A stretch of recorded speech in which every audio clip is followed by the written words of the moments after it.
اس وقت ناظرین پاکستان میں اعصاب کا کھیل جاری ہے۔ عمران خان صاحب نے آج پریس کانفرنس کی اور کہا کہ پاکستان میں گورننس ختم ہو گئی ہے، اور کہنے لگے کہ معیشت سنبھالی نہیں جا رہی، اسٹریٹ کرائم جو ہے بڑھتا جا رہا ہے، اور اس کے علاوہ انہوں نے سرحدوں کے حوالے سے بڑے اہم سوال اٹھا دیے ہیں۔ انہوں نے کہا کہ سرحدوں سے کچھ ایسے لوگ پاکستان میں داخل ہو رہے ہیں جن کے خلاف سوات کے شہری سڑکوں پہ نکلے ہوئے ہیں، اور وہ شہری وفاقی حکومت سے یہ سوال کر رہے ہیں کہ یہ کون لوگ ہیں جو سوات میں اغوا برائے تاوان کر رہے ہیں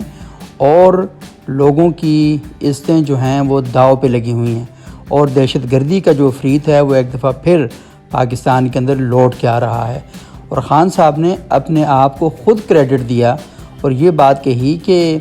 ان کے دور میں تو یہ لوگ پاکستان کی حدود کے اندر نہیں آ رہے تھے، لیکن جو ہی ہماری حکومت ختم ہوئی تو یہ لوگ جو ہیں یہ دوبارہ پاکستان کی سرحدوں کے اندر آنا شروع ہو گئے ہیں۔ تو عمران خان صاحب نے شاید اپنی طرف سے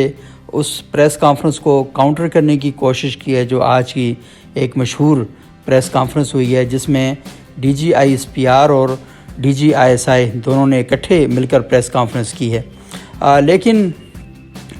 گزشتہ روز جو فیصل واڈا صاحب کی پریس کانفرنس ہوئی اور اس کے بعد آج یہ پریس کانفرنس ہوئی، تو بعض لوگ یہ خیال کر رہے ہیں کہ عمران خان صاحب کے دائیں بائیں جو لوگ ہیں اور جو خاص قسم کے لوگ ہیں شاید وہ اب عمران خان صاحب کے اتنا قریب نہ رہیں، اور پنجاب میں چودھری پرویز الہی صاحب کے بارے میں بھی یہی بات کی جا رہی ہے کہ وہ شاید ان کے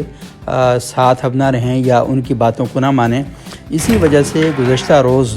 تحریک انصاف کے جب سارے لوگ اکٹھے تھے لاہور میں اور وہاں پر بات چیت جاری تھی، تو خان صاحب نے اپنی دونوں صوبائی حکومتوں پر تھوڑا سا ناراضگی کا اظہار کیا تھا اور یہ کہا تھا کہ ہمارے خلاف مقدمات بن رہے ہیں اور پنجاب اور خیبر پختونخوا کی حکومتیں ان لوگوں کے خلاف کیوں مقدمے نہیں کر رہی ہیں، کیوں گرفتار نہیں کر رہی، اور رانا ثناءاللہ صاحب پر بھی انہوں نے تنقید کرتے ہوئے کہا تھا کہ یہ کیسے باہر پھر رہے ہیں۔ تو اس طرح کی باتیں وہاں پر کی گئی ہیں۔ تو سیاست کے اندر جو سیاسی ماحول ہے وہ بہت زیادہ گرم کرنے کی کوششیں ہو رہی ہیں، اور ایسا لگ رہا ہے کہ جیسے جو توا ہے اسے حد سے زیادہ دہکانے کی کوششیں کی جا رہی ہیں، لیکن چیزیں کچھ الٹی پڑ رہی ہیں، کچھ سیدھی پڑ رہی ہیں۔ ارشد شریف صاحب کا آج جنازہ ہو گیا اور بلا مبالغہ اس جنازے میں لاکھوں افراد شریک تھے۔ فیصل مسجد کی جو حدود تھی لوگوں نے دیکھا کہ وہ بھری ہوئی تھی، جو سڑک پر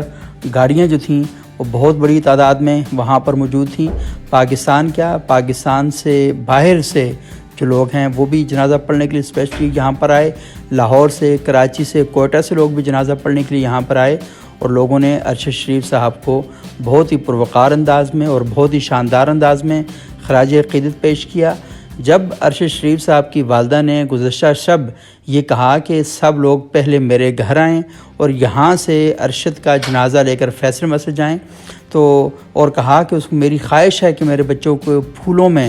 الوداع کیا جائے اور اس کا جنازہ اچھا ہونا چاہیے، تو رات کو دیکھا گیا کہ لوگ منوں کے حساب سے پھول لے کر ارشد شریف صاحب کے گھر کے باہر پہنچ گئے، اور انہوں نے گھر کی باہر جو سڑک تھی ساری کی ساری پھولوں سے بھر دی۔ ارشد شریف صاحب کی جو قبر ہے وہ پھولوں سے بھری ہوئی تھی، اور اس کے علاوہ جو ان کی ایمبولینس ہے وہ بھی پھولوں سے بھری ہوئی تھی۔ تو ہم نے دیکھا کہ لوگوں نے اپنی طرف سے محبت کی انتہا کر دی، اور ارشد شریف صاحب پر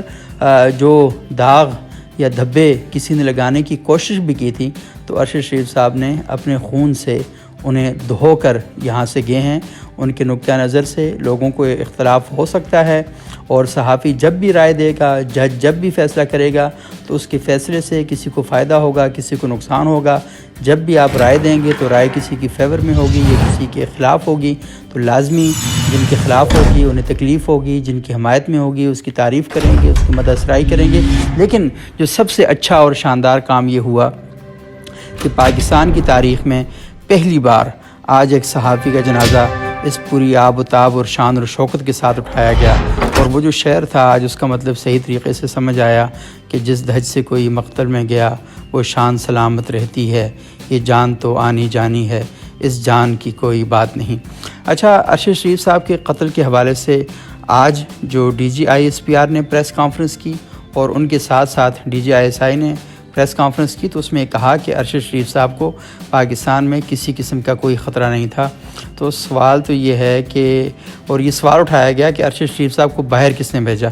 تو یہ سوال بڑا ویلڈ ہے۔ سلمان اقبال صاحب کا نام لیا جا رہا ہے جو اے آر وائی کے اونر ہیں، اس کے علاوہ پی ٹی آئی کی گورنمنٹ کا نام بھی لیا جا رہا ہے خیبر پختونخوا کی، کہ انہیں بلا فاصلہ کہ وہاں سے باہر بھیجا گیا۔ تو لیکن سوال تو یہ ہوتا ہے نا کہ جب شہباز گل کی گرفتاری ہو گئی تھی ارشد شریف صاحب کے شو کے اندر، جب انہوں نے گفتگو کی تھی، تو پھر اس کے بعد ارشد شریف جو آج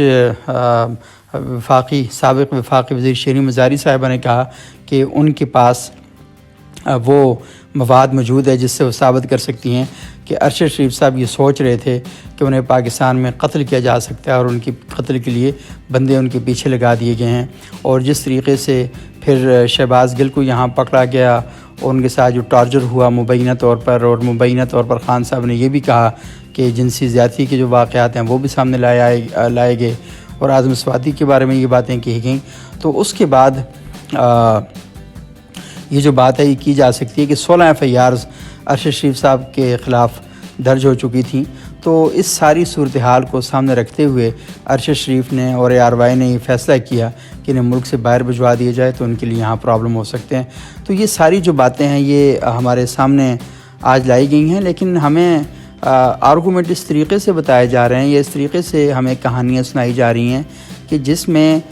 یہ تو ثابت ہو رہا ہے کہ فلانا غلط تھا اور فلانا غلط تھا اور فلانا غلط تھا، لیکن سوال تو یہ ہے کہ ہمیں قوم تو تحقیقات مانگتی ہے کہ یہ بندہ کس طریقے سے مرڈر ہوا، کس نے مرڈر کیا، کس نے یہاں پر FIRیں کٹوائیں، کس نے اس کو پاکستان سے باہر جانے کے لیے مجبور کیا، اور دبئی وہ کیسے پہنچے۔ دبئی سے جو یہ باتیں کی جا رہی ہیں کہ انہیں نکالا گیا اور انہیں کہا گیا کہ آپ دبئی چھوڑ دو یا اپنے ملک واپس چلے جاؤ، یہ باتیں کس نے ان کے ساتھ کی تھیں۔ اور دوسری بات یہ ہے کہ وہاں سے وہ کینیا کیسے پہنچے، جب انہوں نے سب سے چھپایا ہوا تھا تو کسے پتہ تھا کہ کینیا میں وہ کس کے فارم ہاؤس میں رہ رہے ہیں، ان کے پاس جو گاڑی تھی وہ کیسے وہاں پر پہنچی تھی، اور وہ ایک مہینہ پورا کمرے سے باہر کیوں نہیں نکلے، اور جب کمرے سے باہر نکلے تو ان کی موت کیسے واقع ہو گئی، اور پھر پولیس نے 3 دفعہ اپنا بیان کیوں تبدیل کیا، اور یہاں پر بھی شروع میں کچھ اور نام اور بعد میں کچھ اور کام کیوں لیا جاتا رہا۔ تو یہ بہت سی کہانیاں ہیں، بہت سے ڈاٹس ہیں، اور اس پوری کہانی کو گھما دیا گیا ہے،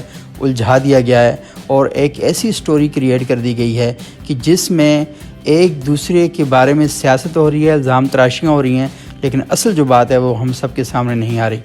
اچھا، ان ساری خبروں کے ساتھ ساتھ یہ بڑی امپورٹنٹ بات ہے، اور لازمی سب لوگ اس بارے میں تشویش کا شکار ہیں کہ یہ اصل میں ساری کہانی ہے کیا، اور اس ساری کہانی کے پیچھے کون ہے۔ تو آج یہ کہا گیا کہ نہ کوئی صحافی گرفتار ہو رہے ہیں نہ اور کچھ ہو رہا ہے، لیکن ایک بات بڑی امپورٹنٹ ہے،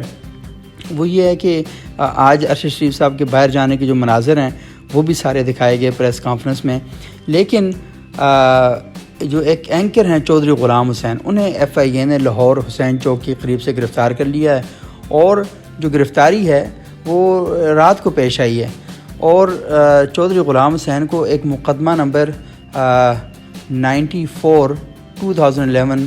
میں کمرشل بینکنگ سرکل لاہور کو مطلوب تھے، اور چودھری غلام حسین نے سال 2003 میں جعلی دستاویزات کے عوض بینک سے 5 کروڑ 70 لاکھ کا قرضہ لیا تھا، اور مقدمے میں چودھری غلام حسین کے 2 بیٹے بھی اشتہاری ہیں۔ چودھری غلام حسین کے مقدمہ حاضہ میں بینکنگ کورٹ 1 لاہور نے دائمی وارنٹ ناقابل ضمانت وارنٹ جاری کیے ہوئے تھے۔ تو اب یہ سوال یہ ہے کہ اچانک اس موقع پر گرفتار کرنا، کیونکہ یہ مقدمہ جو ہے 2003 کا ہے، تو 2003 کے بعد ان کو رعایتیں ملتی رہی ہوں گی، کیونکہ پاکستان میں سسٹم ہی ایسا ہے، اور جو ہی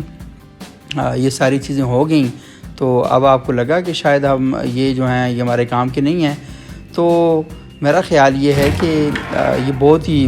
عجیب سی صورتحال ہے کہ چودھری صاحب کو اس طریقے سے گرفتار کر لیا گیا ہے، اور اگر ان کے اوپر یہ کیسز ہیں تو انہیں پہلے کیوں نہیں گرفتار کیا گیا، اور جب ان کے وارنٹ نکلے ہوئے تھے تو کب سے نکلے ہوئے تھے۔ تو ہمیشہ بہت سے لوگوں کے اوپر تلوار جو ہے وہ لٹکائی جاتی ہے، اور اینڈ ٹائم پر جب وقت آتا ہے تو پھر ان کو اوپن کر دیا جاتا ہے۔ اچھا، اس کے علاوہ ایک اور بڑی امپورٹنٹ خبر ہے چھوٹی سی، جو میں آپ سے شیئر کر کے پھر اپنا ویلاگ ختم کر دوں گا، وہ یہ ہے کہ